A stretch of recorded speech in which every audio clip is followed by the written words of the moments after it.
everyone. We are Group B, and today we will be talking about DigitalOcean.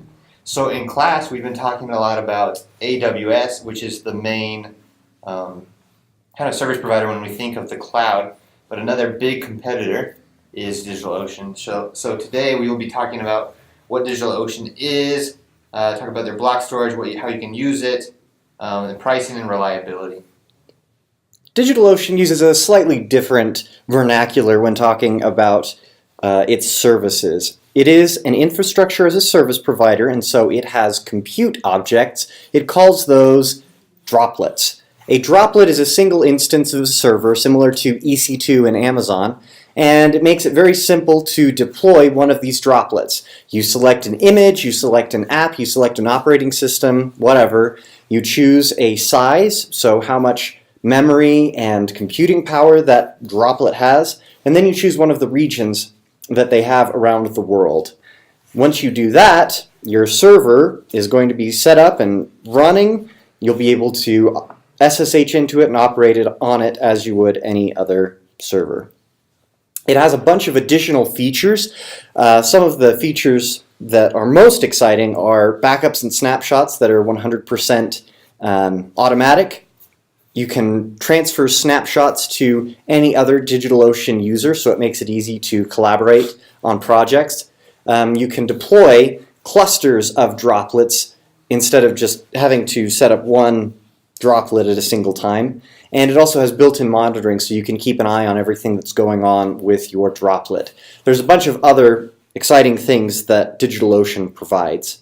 One of those is their object storage, their block storage. This makes it possible for you to have the storage mechanism for your droplets separate from the droplets themselves. So that storage is persisted and scaled to multiple data centers and areas, so you have a lot of redundancy, which means your data is safe and secure. You're very easily able to scale that, so if you have additional data that comes in addition to what you have available in your block storage already, it's going to scale that up. And it's all encrypted, so you don't have to worry about people coming in and taking and messing around with your data. It makes it really easy to connect your storage to multiple droplets and have them all have that same availability. Another convenient feature that DigitalOcean has is their object storage, which it allows you to just put files onto DigitalOcean and make those available to your droplets for whatever purpose you want. It's as easy as just clicking and dragging and dropping them. This is similar to Amazon's S3 service, where you upload the files and they're available on DigitalOcean's network.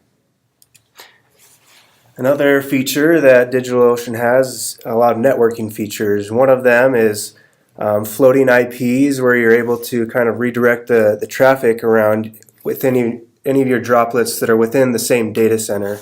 And so that way you can create like a highly available server structure without like a single point of failure. DigitalOcean also has private networking that enables droplets that are within the same data center to like have traffic sent between them, and it doesn't count towards your bandwidth costs, and it makes it really easy for that.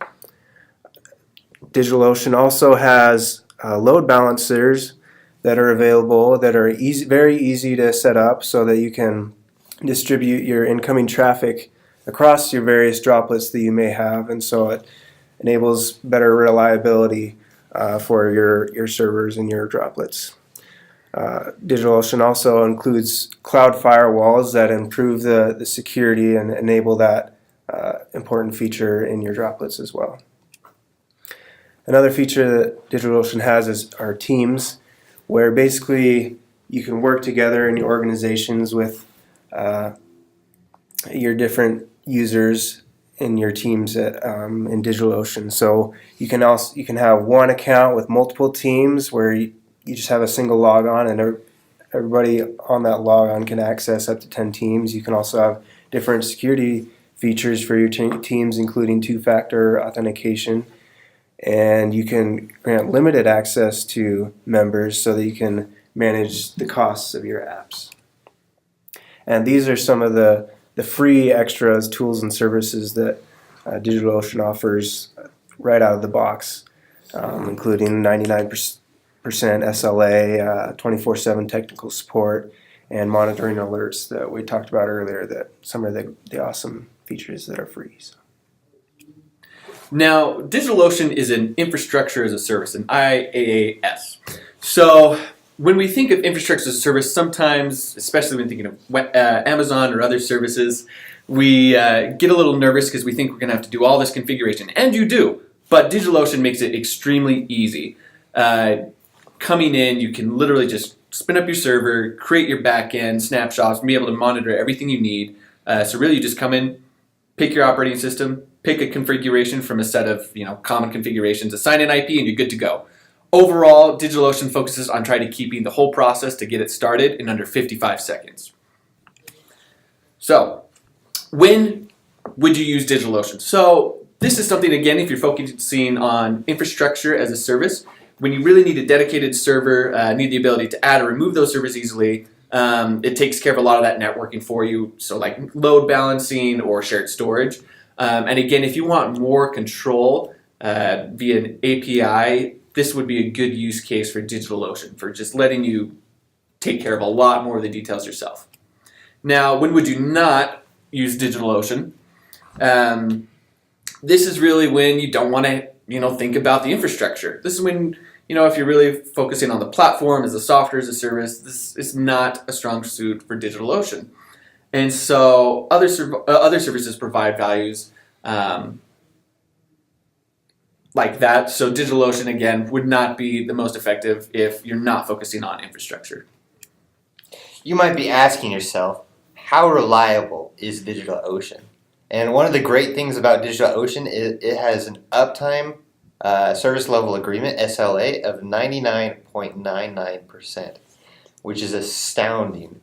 And honestly, you're more likely to be killed by a coconut than to have DigitalOcean go down. So you really have to worry about those coconuts. Don't have to worry about DigitalOcean. And that means that with this 99.99% uptime service level agreement is that if the service goes out, that DigitalOcean will compensate you for that time that's down. So another big thing about DigitalOcean, when you're thinking about which service you're going to go to, is pricing, right? It's all about saving that money and getting the best for your buck. And so pricing, so with AWS, it's per use, and one of the great things with DigitalOcean is per month basis. So you know exactly what you're going to be paying. And so with droplets, it'll depend on the specs of the VM you use, so the pricing for different droplets. Load balancers are $20 per load balancer per month. Storage, 10% or 10 cents gigabyte per month. And so those are just a few pricings for DigitalOcean. There's a few packages you can see here at the bottom. And so honestly, DigitalOcean is super cheap. You know exactly what you're paying for each month, and you'll be able to budget yourself. So you can pay for DigitalOcean for your cloud needs and still be able to afford those chalupas from Taco Bell that you want.